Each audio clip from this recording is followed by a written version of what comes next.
Hello, everyone. Welcome back to the LFC Transfer Room for another discussion on all the latest news, rumours, and speculation surrounding Liverpool Football Club. Even though it is the international break and all that bollocks have started again, even though, I love international football, but I think I'm done for a bit after the Euros. So, yeah, we're back on international time. There's not a huge amount going on, but I've got Patricio and I've got Kev who've jumped in last second to save the day. So thank you guys once again for coming back on. Really do appreciate it. And as I say, there's not been a huge deal of things. There's not been a massive amount of news going on. It has been a bit of a slow day, as you expect during these international breaks, but there is still a few things to discuss. And we're going to be talking about them in depth today. If you are watching for the first time, please make sure to click like and subscribe. Even if it's not your first time, just make sure to click like. It helps the video get noticed. More people tune in and watch it means we can keep doing this. And we know you guys enjoy it. And if you're watching on Twitter, make sure to head over to YouTube to get involved with the comments, because we're going to be reading out any questions you guys have got today as well. If there's anything you want to know, anything you're curious about, anything you want to discuss, put it in the comments. We'll do it today. Nothing is off limits within reason. Kev will not take his top off, so just don't bother asking, because we're not having that again. Kev TV, J Muse, Ian says, I don't use Twitter. I barely use Twitter myself, to be fair. And we said, we're not boring, we're Say Lou, and I'm assuming it's a song, but because I'm young and vibrant, as you can see, I don't know what the song is. Alan says, hi guys, looking forward to the show. Thank you very much. And we've also got Tossin, who's actually just joined as well. So if you give me 2 seconds, guys, and we'll get him in as well. There we go. It's 4 of us now. 4 of us. Now, we're going to get into the first topic, because there's been, obviously, the big talking point has been contracts, because we didn't sign anyone. That's not changing now until January at least. So Hayden has said contract talks for which players? Well, it's pretty much the 3 that you'd expect. So we've got Mo Salah, Trent Alexander-Arnold, and of course Virgil van Dijk, the 3 key pillars of this team, all out of contract at the end of the season. And according to multiple sources, but most notably, make from what you will, Fabrizio Romano, he said today that, speaking on Liverpool's big 3 and their deals this month and the next month, Liverpool will be having conversations to discuss the futures of these players. He thinks that Salah also said this sentence because there are no negotiations at the moment, so it is technically his last season. There will be talks befitting what deciding what happens next. So we'll go to you, Patricio, first. We'll just go around the room with it. I mean, what do you make of the Fabrizio news?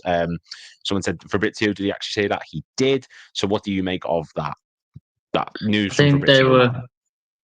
They're sort of like bound to happen. Like we knew they were going to happen. I mean, they actually needed to be sorted out months ago. But I understand.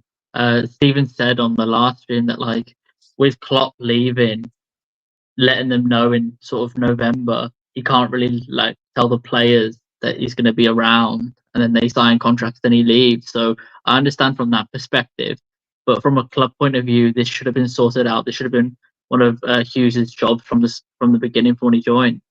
I'm glad it is getting sorted, because it was a bit of a worry when you've got the likes of Madrid going in for Trent potentially, and you know what, if they're offering him a lot, potentially he might even look over there. But I like the fact that Trent seems to be focused on Liverpool, seems to want to be the future captain.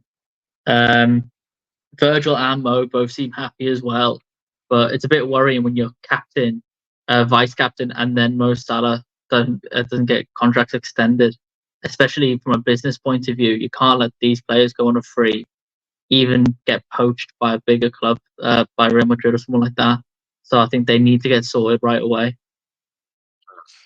No, I completely agree. This should have been done. I can see both sides. And Kev, you let me know if I'm right or wrong, or if you've got a different opinion on this. But I can see both sides of. So one side is, look, we've not discussed these contracts yet because there was a transfer window. Obviously, people thought the priority was to bring in a number 6, a defender, to bring in players who were going to benefit the team, which obviously didn't happen in the end. So wait till we're out the window and then discuss the contracts. The other side of it is, these are 3 of the best players we've ever had in our history, arguably. Well, 2 of them definitely. Trent is up there, but I think some people might think he still needs to sort of prove it a bit. But this should have been done a long time ago. Maybe even back when I'd argue Van Dijk and Trent got made the captain and vice captain, reward them with new contracts at that point. So what do you make of that? Which side do you sort of fall on a bit more? I think it's been a rough 2 years to get these three players to be signed up. I think there was something happening the year before. I think there was doubts as to what Klopp was doing, and I think it comes down to what, notably, what Klopp was doing. And from a business point of view, you're not going to hedge your bets and put yourself down for a contract when you don't know what's happening with the manager and who the new manager is going to be and how that's going to look and where you fit. I think so. From that point of view, I understand why it hasn't been sorted out. You add into the fact that we've now got a new manager in, and it's a transfer window. So for me, ultimately, contracts get sorted after the transfer window. That's the way logically I'm looking at it. I'm not reading too much into that. So I'm probably being a bit naive to some people, but I think this is the time to sort it out. You've got these next 2 weeks, see if you can start negotiations with the agents and start putting things in place. It's sad in a way that it's gone like that, but I think with what has happened and how we've started, the players are in a much more are in a higher place and a higher demand than had we have lost the first 3 games of the season and the manager was adding, and we ended up with the 7 Hague situation, which is what United have got. So I think the players all have all the cards. I think the fact the way Mo Salah started, the way Virgil started as well, and Trent as well to a certain extent, they hold all the cards to this, and it's put us a bit on the back foot, I think. And I think it's a gamble that's going to come back on us that we didn't get it sorted. I think you're damned if you do and you're damned if you're not. There's not going to be an opinion that goes, well, this is what we should have done, because I think you're either one that needed it to be done, prioritize it when Hughes came in and Edwards was in, or you prioritize it after the transfer window and try and sort your priorities out there, which we didn't get much business done. If you look at it, but it was clearly obvious that the person that our number 6 should be was at the club already. So the bit of hesitation has actually resolved it to a degree, although it still won't be accepted. But for me, this is the time you get it done. The next 2 months will decide where we are. Hopefully we get all 3, but I think for me personally, I think it'll be 2 out of the 3, not all 3, sadly. I completely agree with that. I said that yesterday in Redman. I think if there's 3 contracts up, I think Van Dijk and Trent are the 2 who get it, and I'm not convinced about Salah getting a new one. Not as a sort of thing of he's not good, he's getting older, because he's bloody world class. We still know he is, but I feel like he's the one who will be more sought after out of him and Van Dijk, I'd argue. He's got more sort of name value. You've got to think as well, he's world class at what he does, but in terms of the what's the word? Not democratics. The target audience, he reaches a specific audience, a worldwide audience that maybe Van Dijk doesn't, and I think that's something that will appeal to a lot of teams in terms of money they'll bring in for him. And yeah, I completely agree with that sentiment. It would be ideal to get all 3, maybe Salah and Van Dijk on 2-year contracts with a 1-year possible option, and Trent on a 5-year deal. I think they're probably the best looking scenarios. And Tosin, I mean, there's a lot of people saying that if we don't do it, let's be honest. Also, demographic. Thank you. That's the word I was looking for. I'm simple. Let's be honest. Let's be honest. If they don't offer these 3 players a new contract extension, Liverpool fans will turn down the club. It needs sorting out ASAP. And it's hard to disagree with that because they are 3 of the most important players in the team. But are you nervous about this contract situation, especially after Salah's having to come out in public and publicly mention this contract situation? Is there any nerves because of that, or are you still a bit, whatever be will be? Yeah, I think this is the first time I'll be on the stream with you, so you will have to cope with me sometime. Fabrizio already used to it. Kev got a lot of it last week, so You might have to get some of it this week, bruh. And let me start by saying, um, I'm not nervous. I think the nerves was in the summer transfer window. Now I'm a bit more calm. I have done the candle lighting thing already. The transfer window's over. I think for me, I share a different sentiment. I think they will get all three done, but it will be growing pains. Salah's coming out to say it is going to favor him because there will be some urgency to get it done. We know what happened the last time and the kind of agent that he has. If he wanted to leave knowing more very well, he would have left last season. But I think he wants to play for Liverpool Football Club. He want, if possible, finish his career at Liverpool Football Club. But we all know maybe that's not possible. But I think he wants to at least finish at the top level playing for Liverpool Football Club. There are records for Liverpool Football Club that he has eyes on already, and he thinks he can realistically beat. And that's where it is. That's why, for me, I think Salah will get done. The player I think of the three that I'm afraid will not get done, and people might not maybe agree with this, is Virgil. And it's okay if you don't agree, but I think it's Virgil that might not get done. And here are the reasons why. There are people who think if he has a couple of bad games, they'll say, "Oh, we told you before. We told you before." And I think, yes, he's the captain and all of that, but we've done away with the captain as recently as last season. The captain went to Saudi Arabia, is back now. I think that's the one I'm not sure about. I'm not sure because looking at Virgil very well, how I think it depends on how successful we are this season. If we are very successful, I think that might take a bit of time. I'm not in any way concerned about Trent Alexander-Arnold extending. I know he wants to stay. The only way Trent does not stay is if there is they're lowballing him or they're trying to say things that are not. But I'm almost certain that Trent is going to stay. I think deep down he wants to surpass Steven Gerrard's legacy at Liverpool. That is his goal right now, and he's beginning to think it's possible for him to do. He wants to be captain.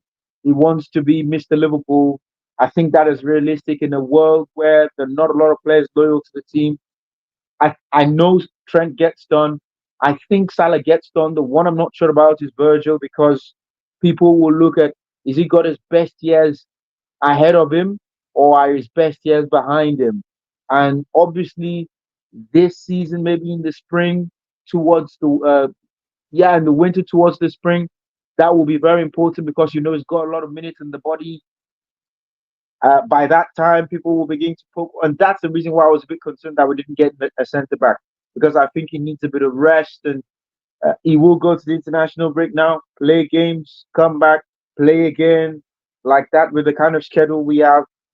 That's the one I'm a bit skeptical about. I love Virgil so much. I hope he gets done, but if there's anyone I'm very skeptical about, I think it's Virgil.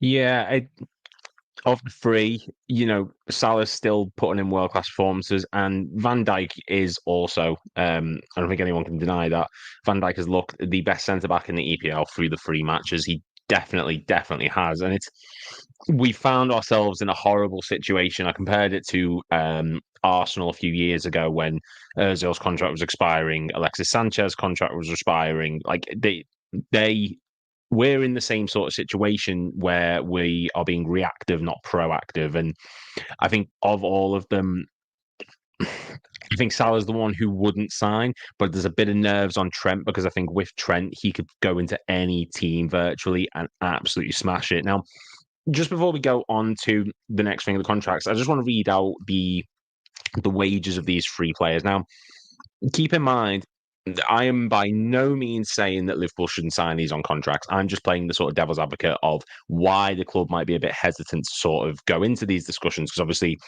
they're probably going to want a bit more money, or maybe they're just going to want a bigger signing on bonus. But just to sort of play the sort of devil's advocate for the club, of all of our earners, Trent, Van Dijk, and Salah are the top three already. Trent ranks third on 180,000 a week. Van Dijk on 220,000 a week. Mohammed Salah on £350,000 a week. Now, if you're Liverpool, obviously we know the talent that they are: Mo Salah, Van Dijk, and Trent. Trent could definitely do with the pay increase. He's vice captain now. But do you want to be increasing the wages of a 33 or 32-year-old Van Dijk on a 2-year deal? Do you want to be increasing that up to, he's probably going to want, what, 260k, just as a guess?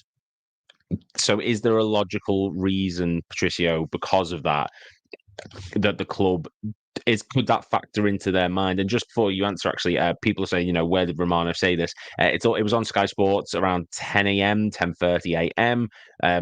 If you go onto the transfer centre there, the information's there. He goes into it saying, just before you go on, Patricio, he said that Liverpool are set to open talks with Mo Salah about a new contract in the next few months. The Reds are to sit down with Salah's agent, Rami Abbas, now that the transfer window is closed for the year and the Premier League is taking a 2-week break. Discussions maybe even set to start next week. So, going back to the original question, Patricio, I mean, does that need to factor into the club's mind that they're already on very high wages? And like Jay Muse says, Diaz could probably do it for pay rise as well. There are other players in this team who deserve it. Do they want to be trying to up the wages of Van Dijk when he's coming into his 30s? Maybe the same with Salah?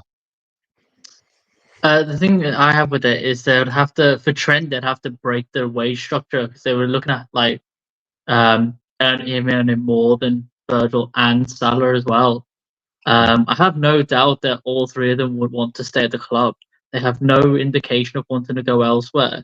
Especially, it was a bit worrying, obviously, when previous week you could see that Trent wasn't too pleased with being taken off early, but then this time round seemed a bit happier. Was saying the 3-0 to the fans, to the United fans, So, and kissed the camera like Stevie G. So I have no inclination that he wants to go anywhere else. I'm hoping he wants to stay. I think they said it the other day on stream on Sunday. Once they get Trent's contract sorted, I think Virgil and Mo will follow suit. I don't suppose. Well, obviously everyone wants a pay increase, but I don't have their sort of knowledge of how it works with them. But I would say that they're on a good amount of money. Maybe they want a slight increase in pay, but if they're willing to take maybe a little bit less than what they would want just to stay at the club a couple of years longer, then that might favour them. But Trent, like you said, definitely have to be 4 or 5 years, hold him down. He's coming into his prime now. Virgil and Salah, I can see why the club, especially with Edwards back, players over 30 aren't favoured, are they? But with these players being mainstays, you kind of want to maybe try to get the best out of them for a couple of seasons. So maybe it is worth offering a bit better, just letting them know that with Trent, it is going to be some sort of different wage-wise. I think once they get Trent done, then the other two will follow. But yeah, just waiting for that to happen, to be honest. Yeah, I think we're all in that same boat, to be honest. Trent, 5-year wage increase. Completely agree. They shouldn't break their wage structure for a right back. Strikers command the highest wages. Don't agree with that. But you know what? That's what we're here for. Different opinions. I don't agree with it personally, because I think there are other players. You could, when Gerrard was in the team, he wasn't a striker, but I'd argue he should have been on the higher wages than anyone in that team, above even Suarez and Torres during their times there. So different positions can command higher wages. It depends on the impact they have on the team, the influence they have on the team. He is the vice captain as well, Trent. So this goes back to sort of what I was saying earlier, where you reward them with the captaincy and the vice captaincy. You should have rewarded them with contracts then and there, because you're saying to them, look, you are the leader, you are the long-term plan here. So it doesn't make a lot of sense why they haven't already been handed those deals when that was done. And Kev, I mean, we as a club, we tend to be nowadays a bit more proactive than we do reactive. We've seen what we've done with Mamardashvili, where he's come in because we know that Alisson's going to be leaving one day. But the fact that the club haven't gone into this window, not given the contract. They haven't given the contracts.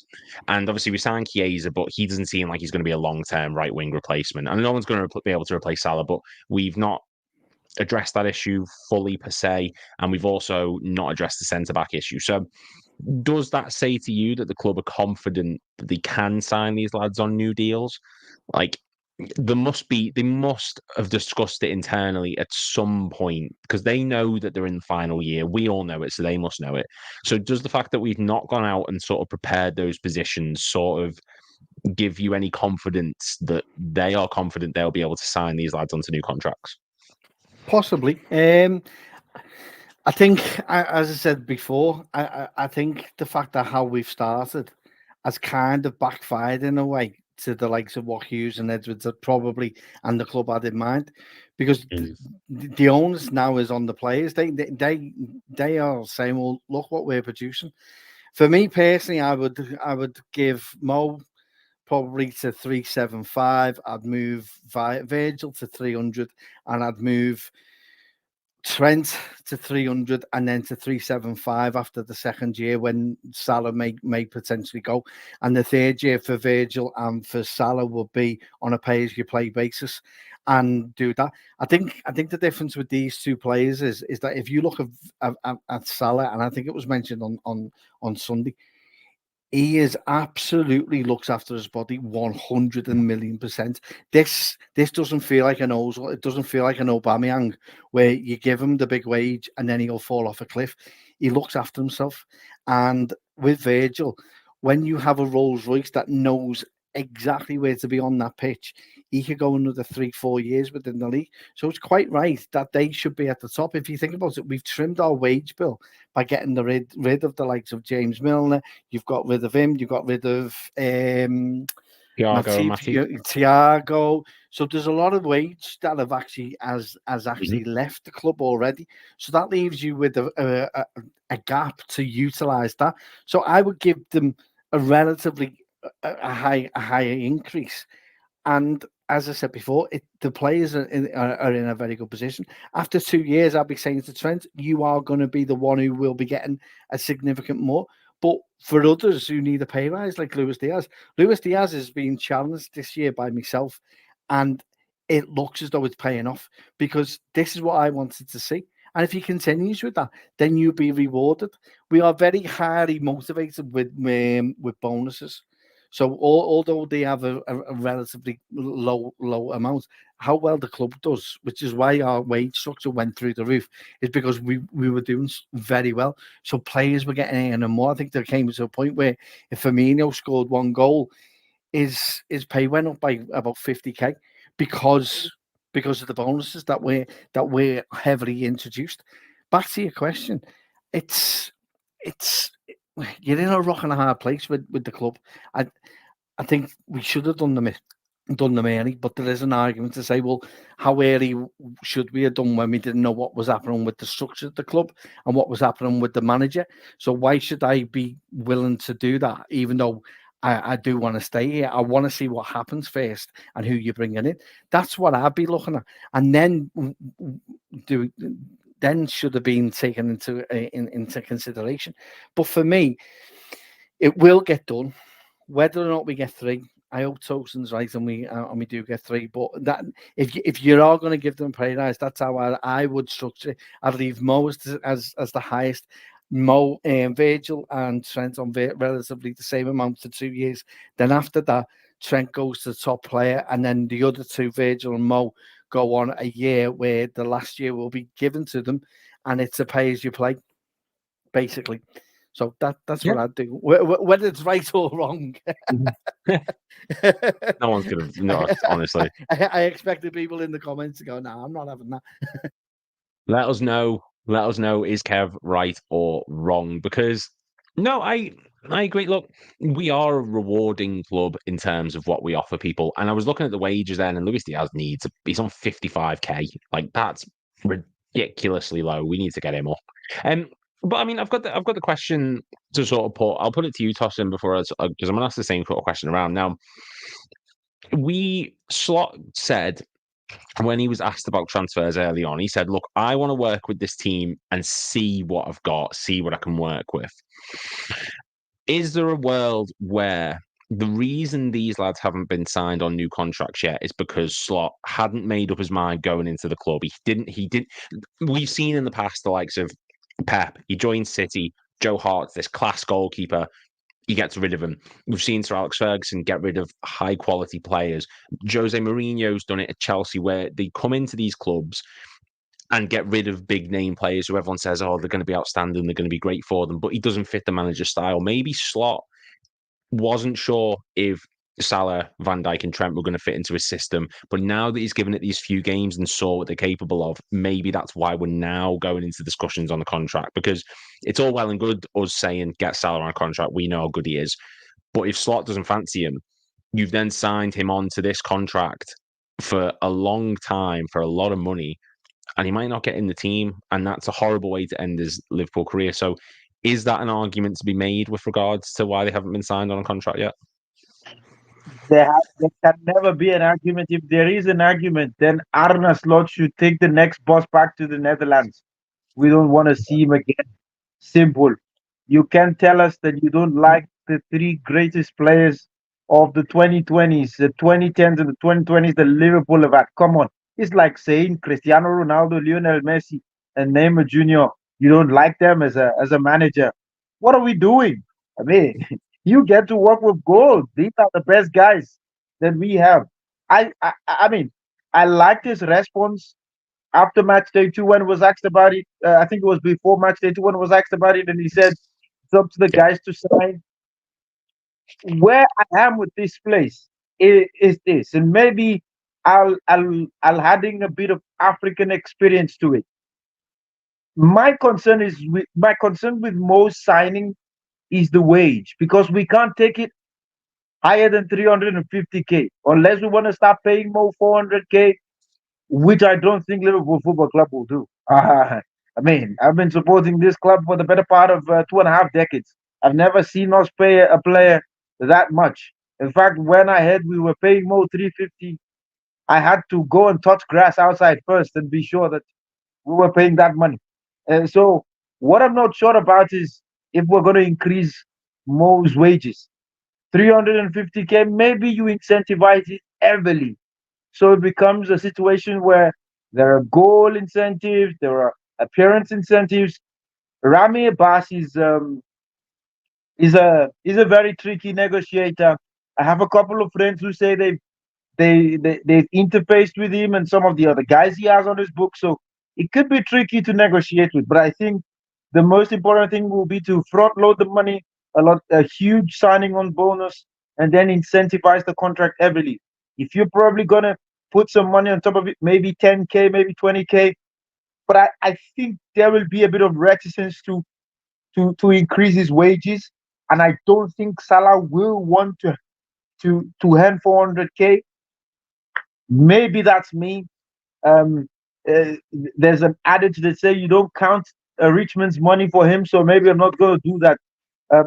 Maybe I just think that the right thing will not be to.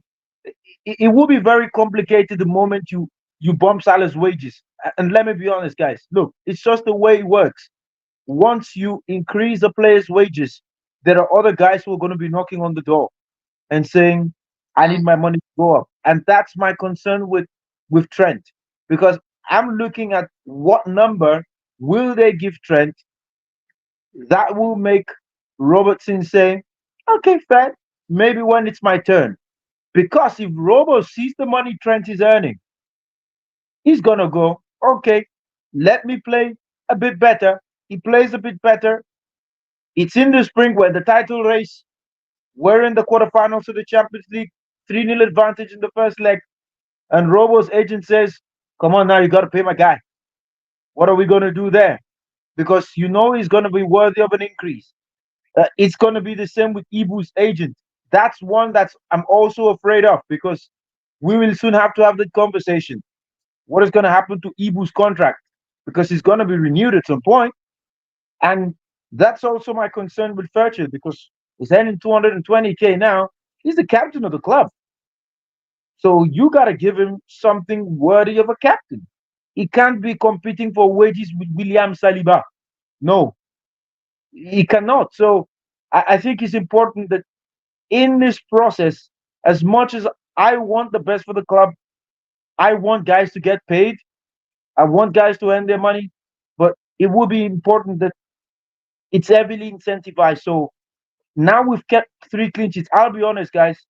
I didn't think there was a world where we will have kept 3 clean sheets in our first 3 games this season. I wasn't that confident. And that's another thing, guys. Alisson might not have said it openly, but he's insinuated it. He wants a new contract. He said it in, I think it was last week in the pre-Man United game where he was saying when he was being asked about Shorty, and he said, yes, he spoke to the club about it, and that if the club wants him to go, yes, but ideally he will want a new contract and all of that. And the man has kept 3 clean sheets this season. We're not gonna just bin him because we want to. What if he goes on and we have an all-time season and we concede 12 Premier League goals? Are we gonna bin a goalkeeper who's just conceded 12 Premier League goals? I mean, that means the entire defense will be due wage increases as well. So we're in a very tricky spot. But in terms of the money, I think, and in terms of the question you asked, Liu, I think it's important that we know the guys want to stay. The coach wants them to stay. The big question now is how do you manage the contract? Because whether you like it or not, there's going to be a time Virgil is not going to be the Virgil we're seeing now. Mo is not going to be the Mo we're seeing now. So we have to do the right thing and know when to cut ties. I was one of those who cried blue murder when we let Sadio go to Bayern Munich. But then, 2 years on, in my mind, I'm thinking that was a very smart move. So, these are very, very tricky situations. And I think we might have to trust the club. I've made some silly decisions in the club where I'm part of and the setup I'm part of here, where we'll be like, okay, I think we can cut that guy loose, and then the guy goes on. Last season, there was a guy we caught. He finished top scorer in the Nigerian league. It was egg in my face. So, um, we have to be very careful with that. I think it's important that when increasing the money, it's especially with Trent, it has to be, yes, befitting of a vice captain, but I think we also have to be wary of the other guys who will be queuing at the door to ask for an increase as well. Yeah, I mean, look, we all know that people are saying in the comments, FSG can very well afford the wages. We have a load of players, so we're just not being an issue. No, look, they absolutely shouldn't be, but it's, and I will probably get flack for it because I want them all on contracts. Of course I do, but it's not as simple as give them the money they want, give them the wages they want. They need to take into consideration that, yeah, we have money now, but maybe there is something going forward where we are going to need the money. And again, this is not me saying this is the plan, this is what I want, this is just devil's advocate to debate. Maybe there is a plan going forward. Maybe we are targeting someone in January who we couldn't get in the summer like we did with Van Dijk a few years ago. Maybe there is more money is going to go towards Trent's contract, so they don't necessarily want to put a lot of money towards Salah and Van Dijk, who are aging, and Trent's probably the more valuable commodity, so to speak. So it's easy for us to say, sign him up, this and that. But there will be discussions about it, and I'm fully confident that at least 2 of them will sign. I'm not very confident about Salah. I think Van Dijk's probably, I can understand why he would maybe leave, but I think he's still too important for this team. And I think he'll stay. Trent, I've got no worries about Trent. He's probably the one I'm the least worried about, but he should be the one I should be the most worried about. I don't really know. Just before we carry on, please make sure to click like and subscribe. We're under 200 away now from 11,000, which would be absolutely fantastic. If you're watching on Twitter, because we've just reached over 10,000 viewers, which is ridiculous, if you're watching Twitter, head over to YouTube to get involved in the comments. Now, just a few that I've sort of flagged. And also, if you've got any questions, anything you want to ask, anything you want to know, if you want to know what Kev's favourite colour is, if you want to know what Tosin's favourite player is, if you want to know what Patricio's favourite kit is, just put it in the comments. We'll answer them. We need something to sort of fill the gap because it is the international break and obviously not a huge amount goes on. But we're going to move on then to the next elephant who's not in the room because he didn't sign, and that's Zubimendi, Martin Zubimendi, Real Sociedad midfielder. Of course, we all know him. We all put so much research into him and we thought he was coming to us that we probably know his Nan's blood type at this point. But yeah, he is linked with us again. It's going to be one of those situations where he's constantly linked to us. It's going to be another, like I say, Van Dijk situation or an Andre situation where it just goes on and on and on.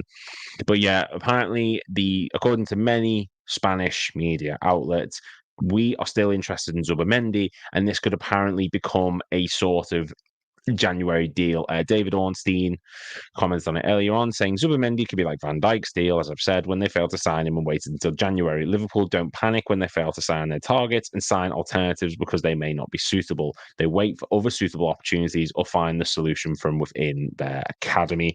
Zubimendi could possibly be on if they can convince the player to join, as Real Sociedad are not overly confident that they can keep hold of their prized asset. Now, I mean, Patricio, this could just be, it's the international break. People need clicks. Let's just put Zubimendi's name in there because he's the hot commodity at the moment. Or is it that? Or do you think there could be genuine interest in this? I don't know. I feel like we have to think of it from the player's point of view as well. Like, was there a reason that he didn't want to leave the mountains and the food to come to us before? Was there a reason behind it? Like, he wasn't willing to sort of pay is it a buyout clause or release clause? I know they're kind of different in what they have to do in Spain. Maybe he was a bit hesitant on that front, so I'm not too sure there. It could be maybe based off like the start of the season that Real Sociedad are having and the start we're having. Maybe by Christmas time that could all change. I'm hoping not. I'm hoping it continues the way we're going. But that might be the only thing really. I haven't seen anything much on Twitter, which is really my only source that Zubimendi actually wants to come to us. It would be nice, but I'm a little bit hesitant at this point if he was to sign, if we were getting more links close to the time, because of his hesitancy to not want to come to us in the summer transfer window. So that's kind of made me think, well, if he was not committed like Chiesa is, where you're willing to go full in and think about your career rather than where you live, then I thought that makes a bit more sense to me, to be honest. But I guess that's also like whether you want to win sort of trophies and stuff, or it's all sort of career ambitions there. So if Liverpool think he genuinely is the only six that could potentially rival Gravenberch and be that sort of like sort of fight for that sixth position, then maybe we go for him again. But I'm upset like that. I feel like we'll get rejected again, so I feel like they're being a bit hesitant with it. It's like with Andre from Fluminense. I know that we wanted him last season, but we're willing to wait to the January transfer window. Nothing happened with that, and now he's at Fulham. So wait, it is Fulham, right? Yeah, I think he went to Fulham. So Andre was that? Sorry. Yeah, it was Andre. Yeah, Wolves. It was Wolves. Wolves, yeah. Sorry. Yeah. So we'll have to see what happens there. So I don't know what to think about it, to be honest, because my views on him aren't that brilliant at the moment. Because I was so set on him signing at the time. Watched all those YouTube compilations of how he is as a player, and once that James Lawrence Olcott watched his video on it, the breakdown. So I was so excited for it to like not happen. It made me feel like a Bellingham, situation again. But not as bad. So we'll have to see what happens in January. See if the club has sort of sorted the contracts out, hopefully, and then, and see what happens there. Yeah, and that's absolutely fine. I mean, Tosin, I suppose there's an argument to be made that there's people saying we don't need to sign a number 6. We don't need to bring in someone. Ryan's doing a stellar job. We don't need Zubimendi. And I want to get your thoughts on what I'm going to say on it statement-wise. We all said a few years ago, we've got Van Dijk, we're absolutely fine. And then we're 1 or 2 injuries away from having a Nat Phillips and Reece Williams back partnership. Now, we lose Gravenberch, we get injured, and then we've got Endo, who, no disrespect to Endo, but he's not the ball-playing, progressive, deep line number 6 that Gravenberch is, that we've seen in those early matches. So you're going to have to probably put McAllister there, but then you lose something a bit further forward. Like, the reason Zubimendi needs to probably come in, or another number 6 needs to come in, is for depth, pure depth, plain and simple, if we want to go on all fronts. Is that a fair assessment to make in terms of bringing in a number 6 or bringing in Zubimendi? Yeah, 100%. I agree with you. I think Patricio was we were on the stream together when I was raving about how I wanted him in the team, and he then says he prefers the mountains and the food. I hope that when we come back in January, he doesn't prefer the mountains, and that he loves the calm of Liverpool. If he wants to come, obviously, I think that's a valid argument. If people think, I still think he will be a starter ahead of Ryan. In fact, in that role, and people need to understand something. I have nothing against Ryan Gravenberch. I love him. I think I was one of the few people who thought when we signed him that we stole him from Bayern Munich, given the amount that we got him for. I thought it was a steal. Um, I just didn't think he was going to come and be our number 6. I saw him more as an 8, and that was where I sort of envisioned, okay, we need to feel some sort of Genie Wijnaldum replacement. That was what I saw him as. Maybe I'm wrong. Now he's playing the 6 and he's bossing it like a boss lad, and that's good.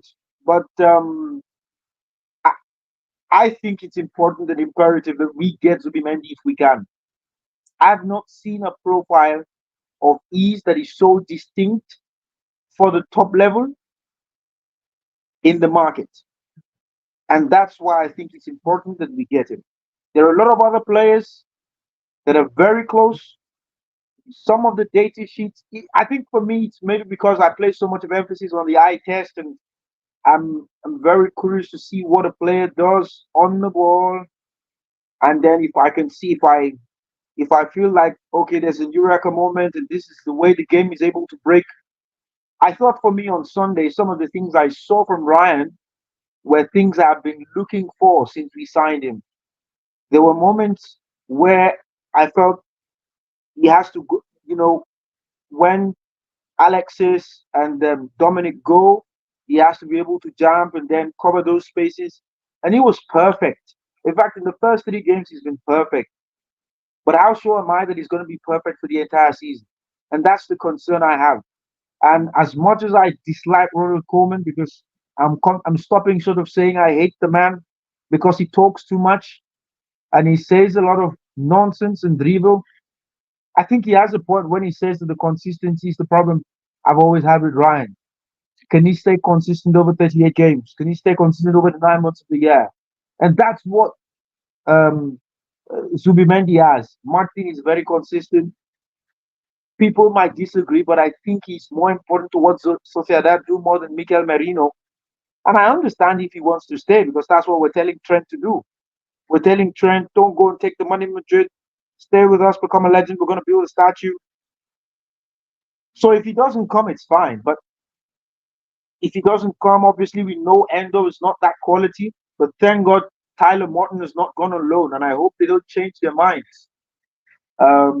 We definitely then get to see Tyler, who I think is a phenomenal option there as well. You wanted to say, can I push on that one? Sorry, just because you said obviously Tyler Morton's not gone on loan, but is that only because Bajcetic has gone on loan because he's just come back from that injury?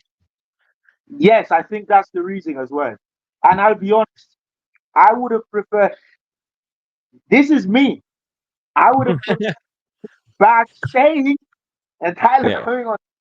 That is me. When Stefan played, listen, guys, and a lot of people are going to disagree with me in the chat, and it's okay. When Stefan played, I thought This is Thiago in the making.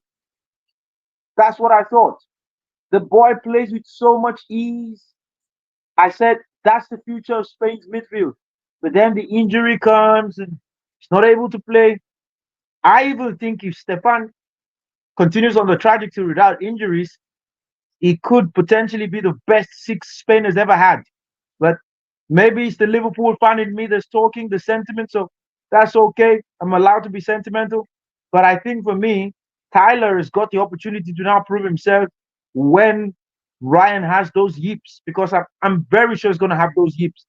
Maybe we then have to rest him for the cup games, the EFL Cup games. Maybe he gets some rest in the Champions League games. We have some sort of an easy schedule to come out of the September international break. So maybe he gets a bit up before we then go into that gauntlet that we have in early October into late November. So I think it's very important that we keep Ryan sharp. If we can get Martin in January, it's going to be perfect. But if we don't get him, I want to trust Tyler to be able to fill in because of seeing him on loan. And some of the kids have gone on loan and killed it. So I think I want to, and obviously people will make a case for some of the other lads in the academy as well, and that will be okay. But that's just the only reason why I think it's important. And just like you said, it's no knock on Endo, phenomenal player, but he's not a water carrier. Good ball winner. We saw his limitations last week in some games, and I love the fact that the man also said it that we needed to get an upgrade on him. No, I agree. And like Kev, I'll go to you with this one. Because I'm in I'm in such a weird. No one expected Grav to be this good. Let's be honest, he's absolutely smashed it in these first three games. And in that United game, he was first to every ball. He was stuck into the tackle. He progressed forward when he needed to.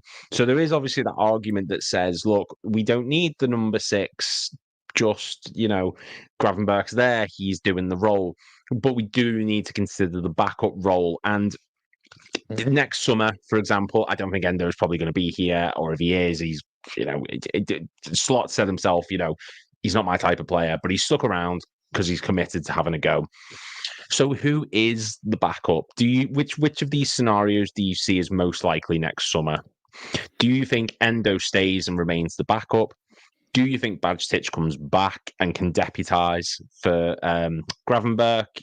Or do you think we go out and sign a number 6? Which one of those three is probably the most likely scenario in your mind? The likely one is we go out and buy a 6 and Badge is still classed as a backup to him. The way I see it is you look at people now and people aren't happy with our transfer window. Rightly or wrongly, everyone's got an opinion on it. For me personally, I think from what we've seen, I don't think I agree with you. I don't think anyone expected this. The physicality of Gravenberch has started this season. I don't think anyone had that in his locker. If we're being perfectly honest, we haven't seen it before. We haven't witnessed it before. This was the kind of player I was looking that we would hopefully find in Gravenberch. Every time he played, he looked as though there's a player there, but the ball he was losing. His technicality wasn't as good. His physicality wasn't wherever he was played out of position, basically. But then you look at what Slot's done, and I've been trying to say this to certain people who I've spoken to. I think what with assessing the team and not bringing someone in is also a way of Slot saying, I back my coaching to get this player to the ability. That is not really, you don't see all that often. He's backing what he can do by saying, and exactly. Now, people don't want to hear that because it goes against what we want. We all want a bright, shiny new toy, or at least one or two that we can just go, wow, look at this. Yeah. But as it's been mentioned by other people, I'll say it myself, if we paid the money for Zubimendi, we would not be hearing the last word on him or at the moment. He would be seen as the signing of the century that Michael Edwards has actually brought in, and Richard Hughes is an absolute phenomenal. Whatever happened to Bournemouth, all's forgiven because look what you're doing here with buying him. The fact that we've brought him through the academy, we brought him the year before. didn't really play him in a position or wasn't liked in that kind of position.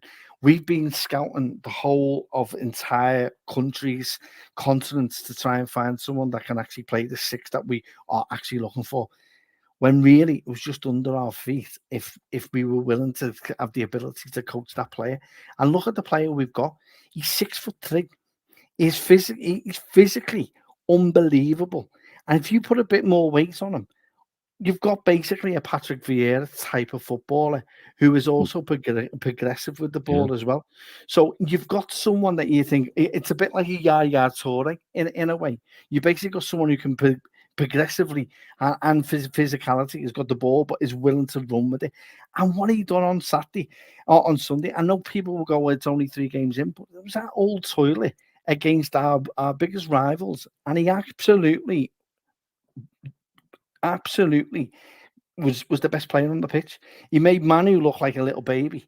Casemiro looked as though, has he really won all those trophies? Which is why I think his missus put it on to say, look, he has done this in the past. It's madness what we've found. And I quite like the fact that he's actually assessed the club and has gone, do you know what? This isn't in a bad state. And whereas we have a narcissistical kind of look of managers who come in and decide to throw everything away that's been done before and go, well, this is all about me and what I need to do. We've actually got a manager that's actually respectful and actually looks at the actual club and goes, do you know what? This is not as bad. And I only need to tweak this a little bit. He's already highlighted that he needs to tweak a few things, which he has done. But what he's done is he's actually adapted the club and has brought a style in that goes, look, I'm willing to work with you. And I think and it backs the players up to a degree and go, I'm backing you this season. So if I'm going into the transfer market, it's because you've let me down, because I've tried to coach you and you haven't allowed me to do that. People are more, he'll be like a sponge at the minute. And Gravenberch is being told, right, I want you to do this. And just focus on doing this for me. And look what he's done already. I know it's only 3 games in, but the problem you've got now is what happens if he gets injured? And that's the first question that everyone's got now. And is that down? Exactly. So, and then does that mean then that the actual the downside of a Gravenberch, the level of performance falls slightly with that? And then do we have to make up with that in different positions? And, I mean, McAllister will have to play in there who can play the 6, but, so it is required. Zubimendi links will always be there, I think. And I think it will continue all through this, all through until December. I think it smells a bit like Virgil van Dijk in the fact that we were hesitant in how we approached it, and then I had to reach a statement to say, look, we do not want to sign him. It was our fault and we don't want to sign him, and then we go back in January. If we sign Zubimendi, it's great. It just means we've got 2 quality players who can play that centre mid. But what a finding we've got already under our hands. Then you add in Bajcetic, who's basically being told, I can't give you minutes. So I want you to. So we've used a common sense approach. And that's what you want. These young players, they're not going to get the game time this year because we don't have the Europa League. It's not as good as last year where we were playing mediocre teams week in, week out, and you could give people the opportunity to play. Unfortunately, we're now playing more games, and we require our starting 11 to be a lot better. And sadly, it's meant that a few have had to leave, and we've had to tell Bajcetic, you're part of my plans, no question, but you need minutes. And what a place to go. A player is going to play for a coach who already knows where to play him and how to cope with them and manage them, and that's what you want. But it goes against what everyone wants. Everyone wants the narcissistical manager to come in, but we've seen how that's worked. You look at what Ferguson's done, and it goes to Moyes, and now look where they are. Old toilet is falling down. It's a bit like Real Sun Centre. It's a flood place. It's a swimming pool most of the time. But look what's happened. They've decimated the club and decimated players. Whereas you've got a manager who's been more respectful and has actually taken time to get his own plans in place, but has also given the opportunity to go, I back my coaching to get where I want. And look what it's produced already. We're 3 games in, and we've got a player on our hands, and it's something that we want. But now but as fans, the paranoia kicks in as, oh, what happens if he gets injured? So it's we're never happy, if you know what I mean. But for me personally, I'm made up for the lad. I think Ryan has done an absolute phenomenal job since he's been told you're playing in this role, and he's took it with both hands. And you've got to applaud the player and the manager for coaching him and adapting him into a play that hardly anyone would have noticed or seen in him. And it probably goes back to the days when he was at Ajax, before he was at Bayern Munich, that we're actually seeing. And you see the enthusiasm. Look at the Instagram post that the players have put. It goes, it just breeds more that this manager, if he believes in you and you take it with you, it's a pathway. Do you know what I mean? It's great. And that's what I want. Zubimendi will or may not come. I think he may do come, because I think he is seen as the priority for us. And I do think that there's no alternative out there that we think that we can get. But I do think we get it done. I think the problem you've got is you've got a home bird who doesn't want to leave his city, and he doesn't want to be disrespectful to the club, because it's down to him to make that decision, and the money goes to him, and he has to pay the club with the way his contract's set up. Sadly, in a way, you're going to have to make that jump if you need to. And how many PowerPoints you can make about mountains and food, it doesn't get into the fact that you'd be moving to a club that can actually win trophies, rather than a club that's lying mid-table in La Liga, and you harbour on the hopes that someday, one day, an opportunity with Madrid or Barcelona may come. If they come knocking, you've got a chance here to show them what they're missing out on. And you could be we build a team around them, but you've got two competitive players who can play that six, and then everyone will be made up. You've got two players who are quality in that, and it provides depth. It gives you more opportunity for those two players to play, because it's a squad game. Look how many games we're going to play. We're going to have to play 69, so 68 games. So you're looking at 34 games each. That's sufficient to keep everyone happy. I don't see what the problem is. Add in Besic as well. Do you know what I mean? The whale's the oyster. When if you got that much depth, that much kind of time, it's great. But that's the way I see it anyway. Do you know what I mean? Sorry for ranting on a bit there, but it's a different way of looking at it. I don't see it as in the cars. That word I was using before. I don't see it as that. I see it as a more respectful way of approach, which is something dynamic and something unique that you don't see often in managers. And he hasn't teared up everything since he's come in. He's actually took his time and has actually tweaked things to collaborate and combine both the previous way along with his own methods as well. Yeah. No, I'm going to be honest. The IR comparisons got me very excited. I won't lie. That got me very, just a few little things we're going to read out then before we do close off. January 4th is the Man United match, but if it is, fine. That's my birthday. I'm happy with that. Lou, can you take 1 minute to talk about the hate/tragedy chanting? No, because I'm not going to give the rat bastards the privilege, so they can absolutely sit on it. Then we've got a lot of people who I think there's quite a few people in agreement with you. Look, we're not in an unfortunate position at all, but I do agree that we do need that depth of. As I said earlier on, we saw what happened when Van Dijk and Matip got injured, and we ended up in a situation where we didn't have a suitable centre-back partnership. No offence to Nat Phillips and Reece Williams, but yeah. And also to comment on what you were saying about Man United earlier on, we've seen what happens when you get one manager in, you bring in all these players for him, he moves on after 1 year, then you've got a different manager who wants a different set of players, he moves on, and then when you get to your third manager or however, you've got this weird hodgepodge of players who don't work and he doesn't want and he has to get rid of, but they're on huge wages. And yeah, it's one of those things. Tosin, yeah? Please don't compare us to those people over there. No, please. We're not the same. They are we're not. useless. I'm not saying we are. Of people. They don't know how to run a club. That was us in the dark ages.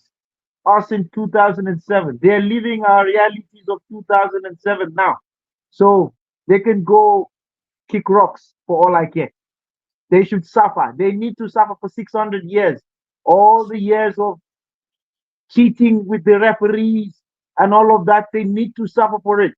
So for now, we will enjoy more enjoyment for mighty red men.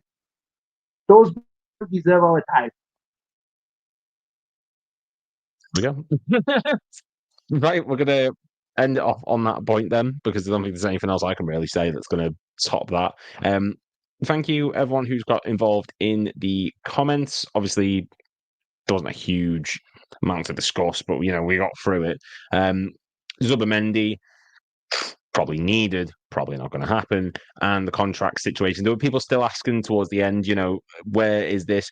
Go to the LC Transfer Room Twitter, which I know a lot of you are on anyway. Go to it was about 10 a.m., 10:30 a.m. when it got posted on there. And you can go on Sky Sports, and it was about the same time Fabrizio Romano was talking about it. Yeah, take it with a pinch of salt. It's just one of those things. Anyone who says we're going to enter contract negotiations, you're going to get clicks. So, it works, and that's why you've all come here. So thank you very much. If you haven't already, please make sure to click like and subscribe. We're on, and I'm going to get you the exact figure now just before we shoot, because it is a very exciting time. We are currently on 10,837. So if every single one of you watching clicks it, then we're going to get to 11,000, and we might do something special for 11,000. I don't know. I want to do another pub quiz, but hey ho. Thank you all for watching. Thank you, Patricio. Thank you, Kev. Thank you, Tosin, for being involved. And make sure, as I say, to like and subscribe every single day, 7:30 p.m. UK time is the streams. There'll be another one tomorrow and the day after and the day after and forever until the end of time, because that's what it feels like. So thank you very much, guys. We will see you all in the next stream. Have a good